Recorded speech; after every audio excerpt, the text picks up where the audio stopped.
Introdução à microcirurgia. Aula apresentada por mim, Dr. Eduardo Carvalhal Ribas, no curso introdutório do Grupo de Estudos em Microcirurgia da Faculdade de Medicina da Universidade de São Paulo. Mas a ideia é fazer uma aula mais da história da microcirurgia, uma aula um pouco mais motivacional, tá? Então, se tiver alguma dúvida, pode me interromper, tá? Bom, essa é uma frase muito bonita que foi dita pelo Júlio César quando ele voltou de uma batalha. O Senado perguntou para ele: mas como é que você ganhou a vitória? Ele só falou: eu vim, eu vi e eu venci. Então, veni, vidi, vici. Foi uma coisa muito simples, assim. Ele só queria falar sobre o poderio dele, né? Como foi uma coisa simples para ele. Mas se a gente levar essa frase, que faz quase 2000 anos, para o nosso ambiente, a gente também tem essas três partes. Eu vim, eu vi e eu venci. Ir ao lugar, na abordagem neurocirúrgica, tem os diferentes acessos, os diferentes caminhos que o neurocirurgião pode usar para chegar no local que ele quer. Vi tem a ver muito com a imagem que a gente vai ter daquela região. Pode ser por um exame de imagem, uma radiografia, uma ressonância, uma tomografia, ou particularmente aqui com a microcirurgia, que é a presença do microscópio. E eu venci corresponde como você pode lutar contra aquela patologia e ganhar aquela patologia. Essa nossa batalha, seguindo aqui a Stupa, né, que é uma organização budista de colocar os 5 elementos, um no topo do outro, não sei se vocês já foram para lá, mas tem essa construção que eles colocam 5 elementos um em cima do outro. A nossa batalha pode ser ganha de muitas formas. Seguindo o Júlio César aí, como é que a gente vai organizar a nossa batalha? Qual é o nosso campo de batalha? A gente não luta na terra, como fizeram os soldados aí da Primeira Guerra. A gente não luta na água, como fez a grande Spanish Armada, que tentou derrotar a Inglaterra, mas não deu muito certo no século XVI. O almirante Nelson, que lutou aí na água na Guerra de Trafalgar contra o Napoleão, ele acabou ferido, mas venceu o Napoleão. A gente não usa fogo, que nem as grandes bombas da Segunda Guerra, e a gente não luta no ar, como a Luftwaffe contra a Royal Air Force. Mas a gente usa o quinto elemento aí, que seria o conhecimento humano, né? O Mahatma Gandhi teve a luta dele, uma luta silenciosa contra o Império Britânico, mas com muito conhecimento. A gente usa ligeiros movimentos delicados, precisos, e muito do nosso conhecimento para ganhar essa batalha. O nosso campo de ataque muitas vezes é molhado, que nem a Guerra do Vietnã, particularmente trabalho dentro das cisternas, o microneurocirurgião envolto pelo líquor, é uma guerra bastante molhada, e às vezes a gente tem bastante plateia, às vezes não olhando para a gente, mas com certeza do lado de fora as famílias estão sempre atrás da gente. Nosso campo de batalha é um campo de batalha bastante frio, silencioso, as pessoas não falam muito, são de poucas palavras, e a gente se reúne lá para travar essas diversas batalhas aí durante a nossa vida. Aqui, o Harvey Cushing, que foi uma lenda da neurocirurgia, antes do microscópio, né, mas uma lenda da neurocirurgia americana. Aqui está ele fazendo a sua cirurgia contra um tumor cerebral, número 2000. Vocês podem ver que até tem uma plateia, né? Tem os cinegrafistas aqui, os jornalistas, mas é uma plateia silenciosa, muito diferente do nosso Rei Pelé tocando aí. O aluno do segundo ano, ali no fundo, de binóculo. Sempre tem alguém, sempre tem alguém. Mas é uma luta silenciosa que as pessoas não acabam percebendo. E a gente luta contra uma vida, né? A gente quer salvar aquela vida. Tem um provérbio judaico que diz que quem salva uma vida acaba salvando o mundo inteiro. Não é porque é uma briga só com uma pessoa que a gente não pode brigar, né? A gente está salvando a humanidade inteira. O Picasso já descreveu o Matador, não sei se já foram para a Espanha, hoje em dia não pode ver mais as touradas, mas é o homem contra a natureza. Ele vai fazendo movimentos que parecem uma dança, e a microcirurgia é isso, só que movimentos menores, contra a natureza, para lutar contra a besta ou Golias. Eu particularmente gosto da neuro-oncologia, então é uma briga contra o imperador de todos os males, que é o câncer. Foi descrito como câncer porque parece realmente que ele se infiltra, né, nos tecidos e tudo, e é a nossa luta contra essa besta, uma luta constante. Bom, para a gente lutar contra isso, que nem o Júlio César disse, quando a gente chega lá, a gente tem que ver. E como é que a gente enxerga? No começo, se acreditava que os olhos saíam, que os raios da visão saíam dos nossos olhos. Era uma teoria da emissão, né? Os raios saíam dos nossos olhos.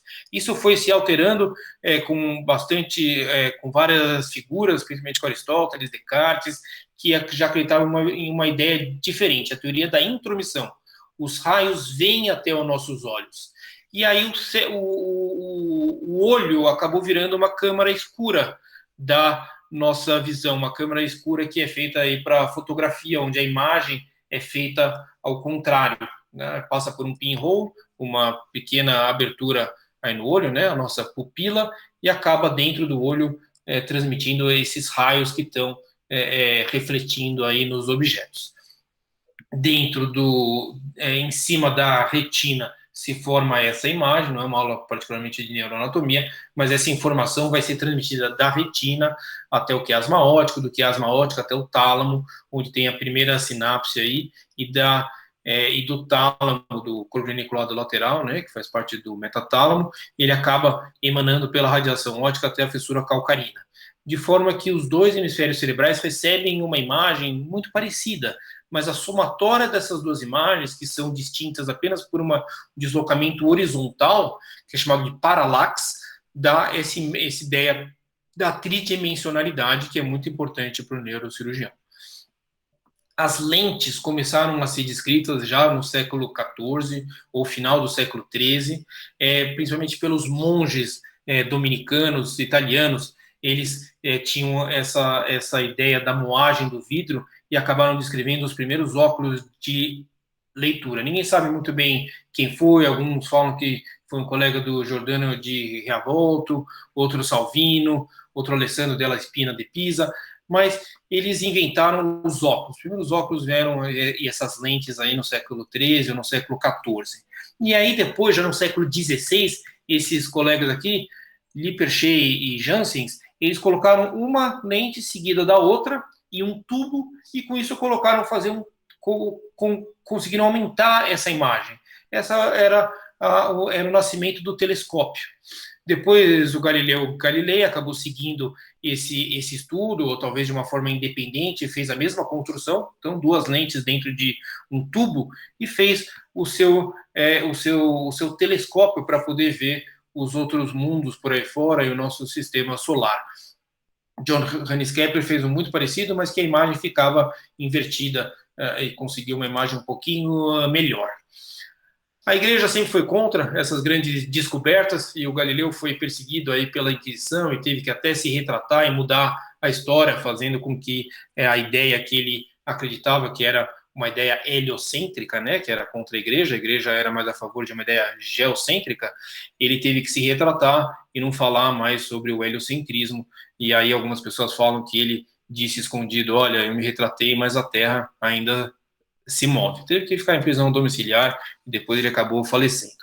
O Newton também teve o seu telescópio. Se alguém tiver a oportunidade de ir para a Inglaterra, o primeiro telescópio do Newton ainda está na sede da Royal Science Foundation, que a gente consegue ver lá na Inglaterra. Eu tirei essa foto, é muito bonito de ver as coisas dele. Esse conhecimento com o telescópio, a gente olhando para fora, acabou também alterando como a gente acha que o cérebro, o cosmos, ele é organizado. Na antiguidade, tinha uma visão muito simples, que a Terra estaria embaixo, o céu estaria em cima. Depois, com Anaximandro, isso foi se alterando, que a Terra estaria aí no centro, com o céu ao contrário. Depois, Aristóteles e Ptolomeu entenderam a Terra como esférica, mas ainda tudo orbitando ao redor da Terra. Depois, o Copérnico e o Galileu, eles só trocaram o centro. Eles trocaram o centro para ser o Sol em vez da Terra, mas eles ainda entenderam que era um espaço finito. E aí veio o Giordano Bruno e transformou o espaço em infinito. Eles acreditavam que o espaço estava todo travado dentro dele.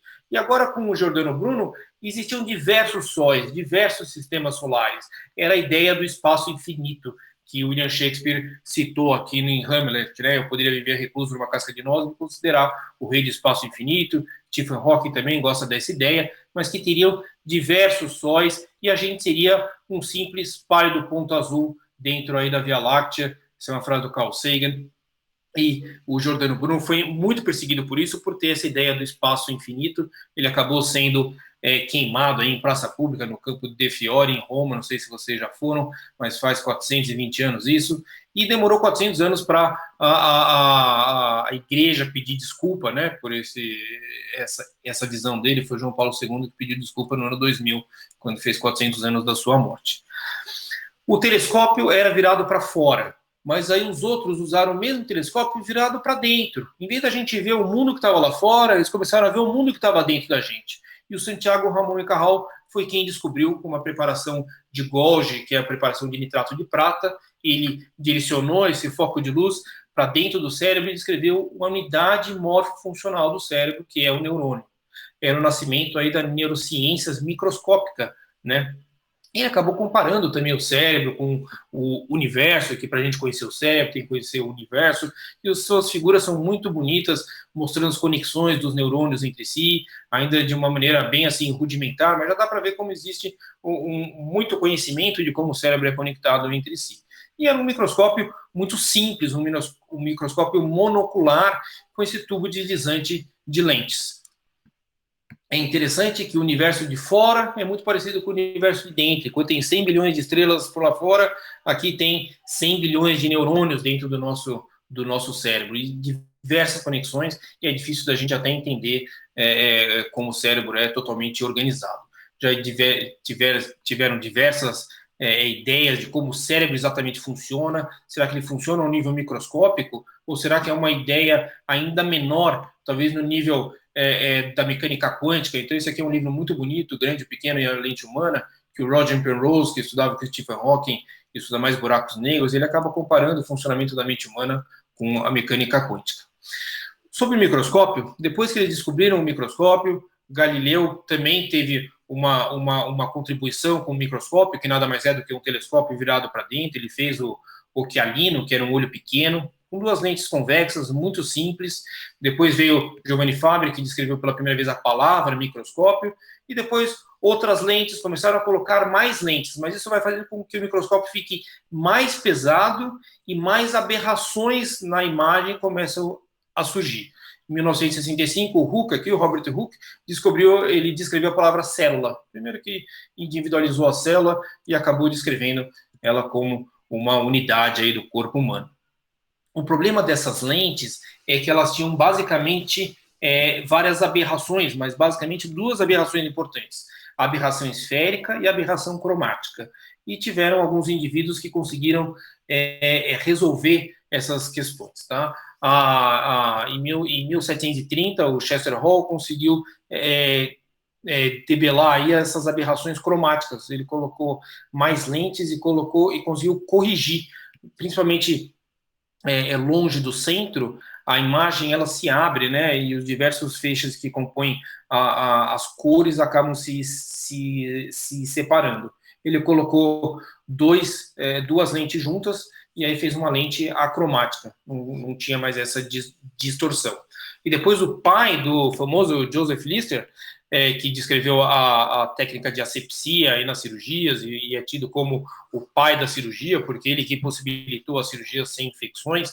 O pai dele, que era também Joseph Lister, mas Joseph Jackson Lister, ele escreveu em 1930 como debelar a aberração esférica, também colocando mais lentes e faz com que uma corrija a outra e assim a imagem podia ser muito mais definida.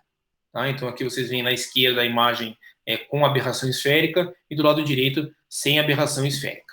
Nessa mesma época surgia a empresa Zeiss. O Carl Zeiss ele consertava microscópios, mas ele não tinha todo um conhecimento técnico sobre isso. E ele contratou o Ernest Abbe, que acabou descrevendo diversas teorias de como funcionavam as lentes, diversas fórmulas. Ele não tinha uma espelha de lente, a lente antes era feita mais ou menos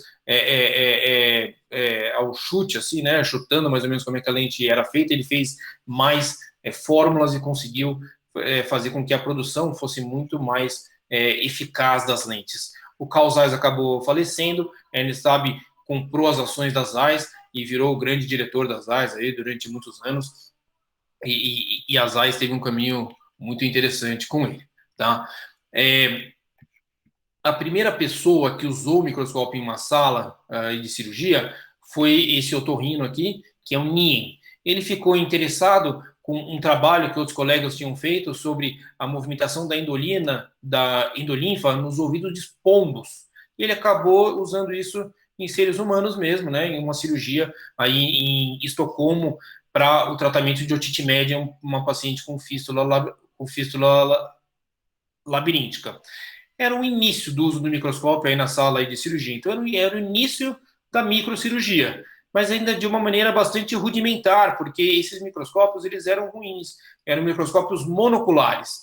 Então, ainda não conseguia ver com essa imagem em profundidade, que é muito importante para os microcirurgiões. Tá? Isso virou depois no microscópio binocular, e depois a luz, que é muito difícil, acabou mudando também o eixo para ele ser feito para dentro do microscópio mesmo, em vez de vir por uma fonte externa. A história ainda continuou com os otorrinos, eles estabilizaram o microscópio em uma estativa. Hoje em dia os microscópios eles ficam em uma outra estativa e ele desce sobre o campo cirúrgico, fazendo com que mesmo uma imagem em magnificação ela fique em foco, ela fique parada, ela não fique tremendo, porque era um problema muito comum. Tá? Depois a Zeiss conseguiu também desenvolver lentes que tinham ajustes de magnificação sem mudar a distância focal, tá? Então é um conjunto de lentes que você pode trocar dentro do microscópio, dando mais poder de magnificação ou menos poder de magnificação sem mudar a distância focal, você continua com aquele objeto em foco. E aí o Littmann, em 1953, criou aí o Zeiss OPMI-1, que é o Operating Microscope 1, que era mais estável, podia ser usado no ambiente aí de cirurgia e tinha amplificação de 2,5 a 50 vezes. Tá? Então, eu tive a possibilidade de ver o APMI-1 e o APMI-2, eles estão no laboratório do professor Touré, em Istambul, foram produzidos poucos, né? Alguns foram perdidos.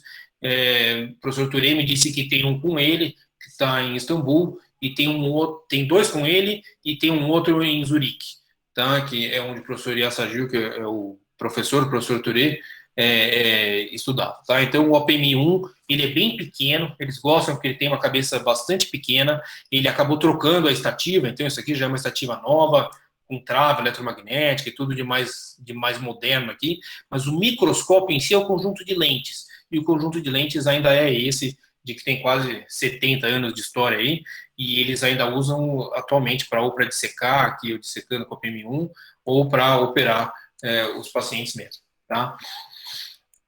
Não sei se vai dar para escutar aqui, mas isso é basicamente o Aaron Cohen falando sobre como o microscópio é importante para o cirurgião. Thank you for joining us. My name is Aaron Cohen. The following videos describe the techniques and nuances for using the optical microscope efficiently and maximizing its potential.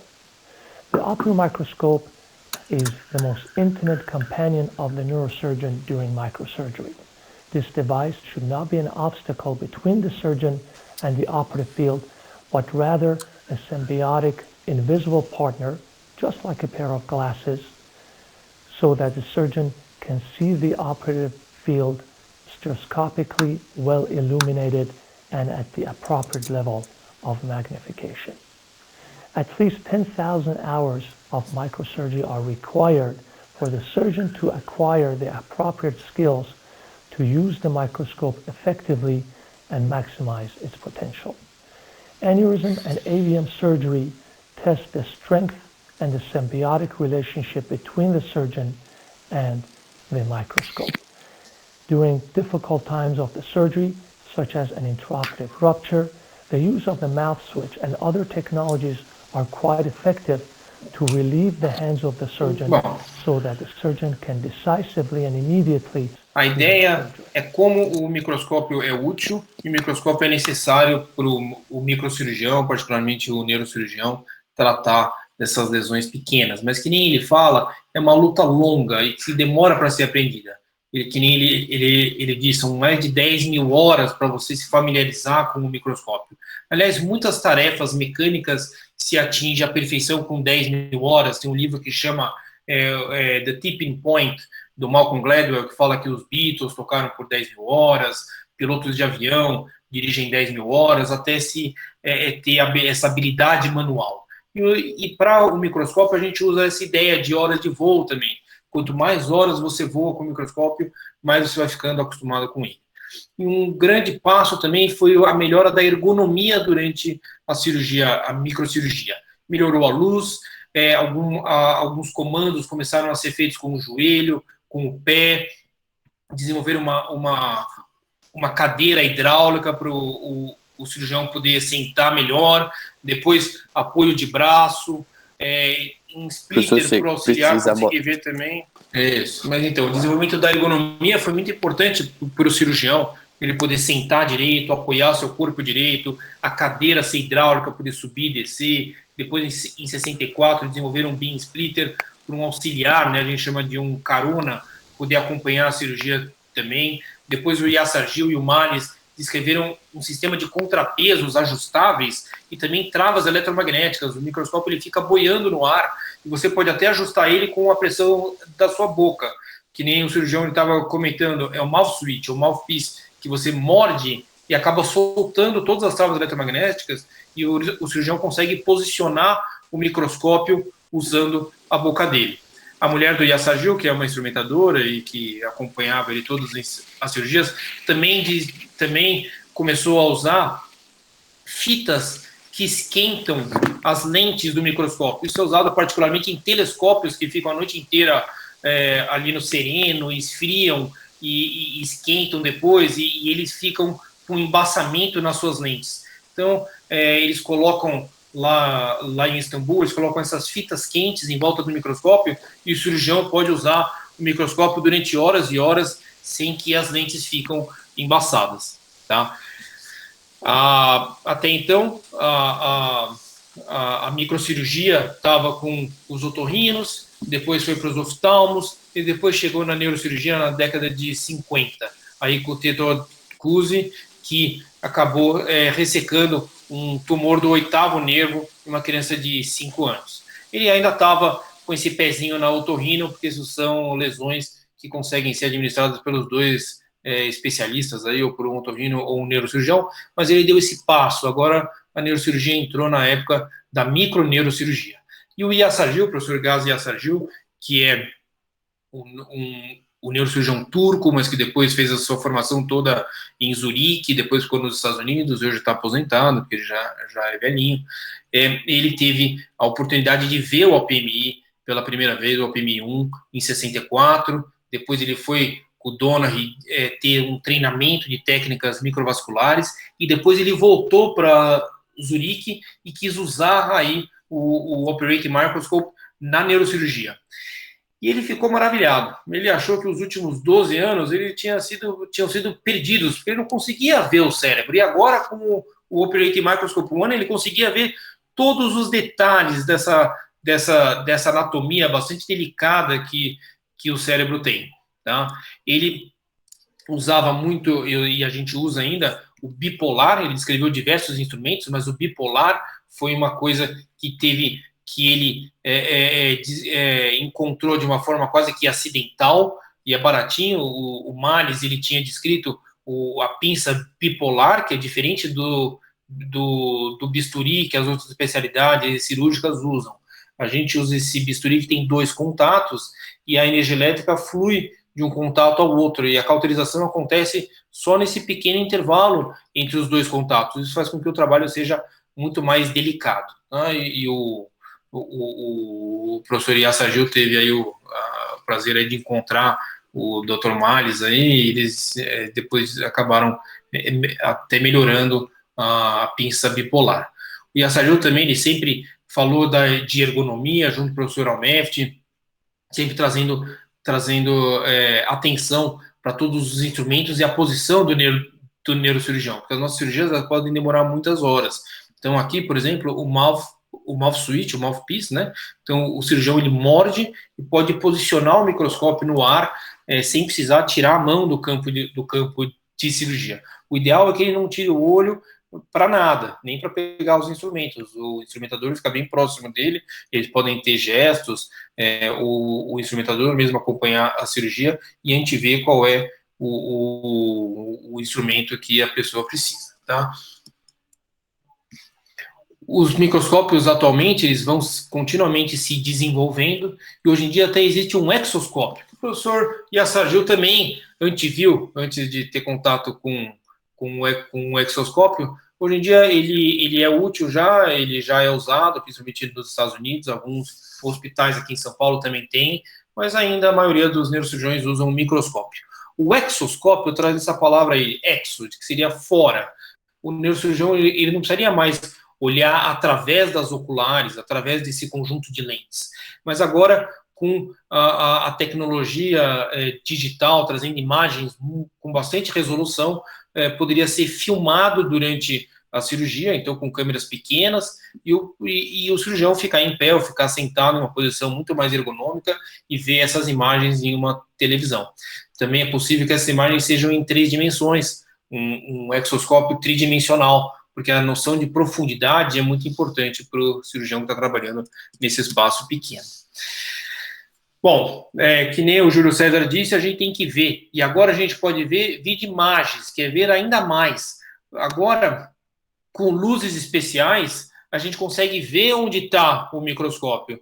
O paciente ele pode tomar uma substância que chama 5-ala, que acaba corando as células que estão em mitose, e ele consegue ressecar o tumor direcionado agora com um feixe de luz especial. Então está brilhando aqui o tumor em rosa, porque essa substância, esse corante, que é o 5-ala, acaba depositando dentro das células em mitose.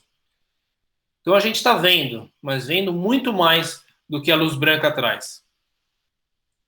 É ver mais. Também existe o ICG, que é a endocianina verde, pode ser injetada de forma intravenosa e cora a vascularização. Então a gente vê e vê mais, porque são mais ondas de luz que podem ser trabalhadas e a gente consegue ver exatamente onde o ICG, né, a endocianina verde, penetra aí nos vasos. Isso é particularmente importante para cirurgias vasculares, então MAVs e aneurismas. Então aqui, por exemplo, o neurocirurgião trabalhando para preservar os vasos e o aneurisma está aqui. Ele vai querer clipar o aneurisma e vai usar o ICG para ver se o sangue ainda está entrando no aneurisma ou não.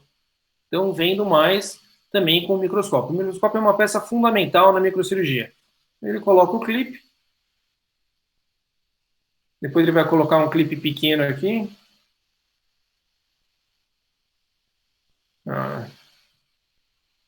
E agora ele vai usar o ICG, põe um pequeno clipe aqui, e vai usar o ICG para ver se ainda tem fluxo dentro do aneurisma. Então a gente vê e vê mais. Bonito, né? Bom, depois que a gente vê, a gente precisa chegar lá também. Como é que o Júlio César chega lá? A gente chega usando nossas técnicas, nossos caminhos, nossos approaches. Basicamente, existem 2 tipos de lesões. Existem as lesões que estão dentro do compartimento intracraniano, mas estão fora do cérebro. São os aneurismas, os meningiomas, os neurinomas.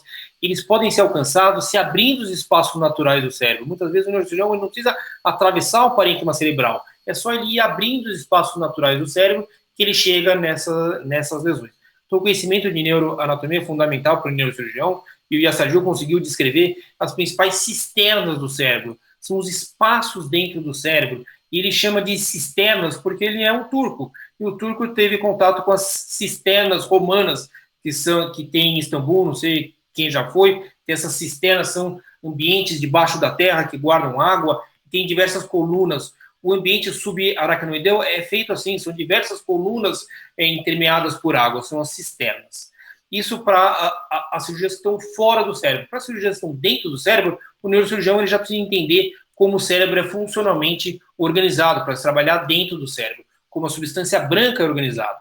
Aí teve a grande personagem, foi o Joseph Klinger, que descobriu uma preparação especial, que congelando e descongelando o cérebro, ele pôde individualizar os diversos feixes de fibras brancas. E hoje em dia se acredita que essas feixes de fibras brancas sejam os principais conectores do cérebro entre si e que o cérebro funciona dessa maneira conectivista. É possível atualmente a gente estudar a posição dessas fibras brancas em indivíduos vivos, com uma pesagem especial da ressonância magnética, que chama tratografia, e saber a posição desses neurônios. Essas fibras brancas basicamente são os axônios que se dirigem a um neurônio ao outro e formam essa rede bastante avantajada, que é uma rede eletroquímica inteira dentro do cérebro. Atualmente, para se trabalhar dentro do cérebro, precisa entender não só para que cada região serve, mas também como essas regiões estão conectadas entre si. É um modelo dito odotópico. Topos vem de local e odos vem de estrada. Então, para o neurocirurgião trabalhar dentro do cérebro, para se chegar lá com segurança para o paciente, ele tem que conhecer não só a anatomia, mas também usar toda a tecnologia que está à disposição dele. E o neurocirurgião tem a seu dispor diversos artefatos tecnológicos. Tem a neuronavegação, que é um GPS, tem ultrassom intraoperatório, ele pode fazer um exame de ressonância intraoperatório, mas a análise funcional é melhor interpretada com mapeamento cerebral intraoperatório. Com mapeamento cerebral, uma pequena corrente elétrica é deflagrada sobre a superfície, ou espaço subcortical, e se esses dois contatos tiverem, entre os dois contatos, tiver uma região do cérebro que é funcionalmente essencial, o paciente tem um insulto neurológico, ele para de fazer uma determinada função. Ele para de falar, ele para de mexer a mão, ele para de escutar, pode ser qualquer coisa. E essa região é dita funcionalmente eloquente e a gente acaba preservando essa região. São diversos testes neuropsicológicos que podem ser usados no ambiente intraoperatório, com o paciente acordado, para que o paciente seja mapeado. E a gente vai reconhecendo que regiões são eloquentes e que regiões não são eloquentes, que regiões podem ser retiradas. Então, aqui o paciente contraindo a face durante a cirurgia. Aqui vocês não estão escutando, mas ele para de falar, ele tem um bloqueio de linguagem. Ele não consegue falar mais. E assim o neurocirurgião vai estudando a anatomia particular daquele paciente durante a cirurgia. E ele vai vendo o que pode ser retirado e o que não pode ser retirado. Esse é todo o conhecimento e técnica que o neurocirurgião vai tendo durante a cirurgia. Então, o que difere a gente dos outros animais é basicamente o nosso conhecimento. Talvez o Michelangelo tenha até colocado Deus dentro de um cérebro, porque é isso que faz a gente ser diferente dos outros animais. E que nem o Michelangelo fez com esses aprisionados. O tumor, ele está dentro do cérebro, e para a gente tirar ele de lá de dentro, a gente tem que ter técnica, tem que ter conhecimento. O Michelangelo ele dizia isso, eu tirei o anjo que estava dentro daquela pedra. A pedra estava só em volta do anjo, ele só precisa tirar aquela pedra. O anjo já está lá. É uma visão do escultor, ele precisa trabalhar com técnica e conhecimento para desaprisionar, para tirar aquele tumor e preservar o cérebro.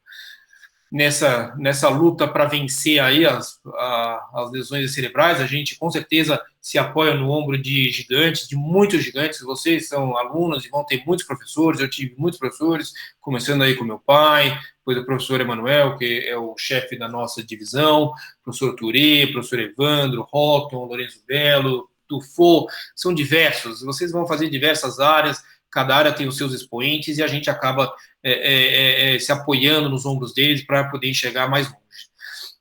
Além disso, você tem que estudar as técnicas e estudar o seu inimigo. Se você souber exatamente o que vai ser feito, você já sabe qual vai ser o resultado daquela cirurgia. Antes mesmo de lutar, você já sabe o que vai acontecer. Porque você estudou as técnicas, são diversas técnicas que podem ser empregadas na microcirurgia. Aqui, por exemplo, um estudo só de clipologia, que é o estudo de como o clipe pode ser encaixado no aneurisma. São diversos tipos de aneurisma, são diversos tipos de clipe. São muitos instrumentos. O microcirurgião, ele tem que entender também todos os instrumentos que estão à disposição dele. Usando o instrumento certo, ele pode fazer qualquer coisa. Que nem o Arquimedes dizia, usando um fulcro certo, um ponto de apoio certo, eu consigo levantar o mundo, eu posso fazer qualquer coisa. É só você conhecer os seus instrumentos e saber aplicar ele na hora certa. E muito treino. Todos os neurocirurgiões, todos os microcirurgiões acreditam em um treinamento prolongado, um treinamento em um laboratório de microcirurgia. Isso é parte fundamental do seu treinamento. Então, aqui, um laboratório super conhecido em Zurique, com a Rosemary Frick, que é a pessoa que lidera esse laboratório, dão cursos anuais sobre microcirurgia. E o treinamento ele pode ser feito tanto no ambiente do laboratório, aqui eu dissecando, tive 1 ano e meio de experiência no laboratório do professor Rotton, onde fiquei dissecando microneurocirurgia também, mas também nos nossos pacientes. Lógico que não é um treinamento exato, mas você está em contínuo aprendizado. Cada paciente que você opera, cada patologia que você vê na sua frente, você entra em um aprendizado. Então, isso é um treinamento constante. Lógico que os instrumentos nunca substituem o neurocirurgião, nunca substituem o cirurgião. Quem faz o trabalho não são os instrumentos, é a mente e são as suas mãos. Isso já foi cunhado pelo Andrés Vesalius há mais de 400 anos atrás. Quem faz o trabalho é a gente. Os instrumentos eles estão lá para ajudar a gente. Tá? As mentes e as mãos fazem o trabalho, não os instrumentos. E o perfil. Você tem que ter o perfil do microneurocirurgião. O microcirurgião, ele demora muitas horas, ele tem um trabalho calmo, ele tem que estar calmo. Enquanto todo mundo pode estar caindo, ele tem que se manter calmo. William Osler foi um dos principais médicos aí da cultura americana, ele tem diversos livros, e tem um livro muito interessante que chama Economitas. Economitas é uma virtude grega que a pessoa consegue ter uma mente equilibrada, é uma imperturbabilidade. A pessoa consegue ficar calma quando todo mundo está caindo. O tumor pode estar sangrando, o aneurisma pode estar sangrando, o microneurocirurgião precisa ficar calmo. Ele precisa pensar que ele é um economitas, ele está leve, tá? Ele está imperturbável. Isso também é apoiado na frase aí do Marcos Aurélio, eu comecei com o Júlio César, vou acabar com o Marcos Aurélio, que é um imperador filósofo, um imperador romano, que estudava o estoicismo. E ele era uma figura muito plena, muito calma. Ele tem essa frase, que aliás é a abertura do Economitas, que fala que você precisa ser que nem um promontório.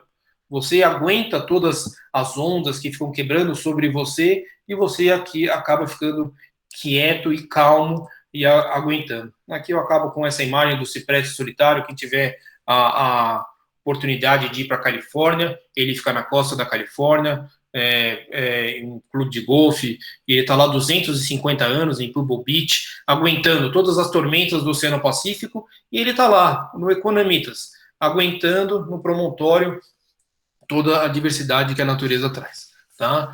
Obrigado. Se alguém tiver alguma dúvida, por favor, pode fazer. Muito obrigado, professor, pela sua aula.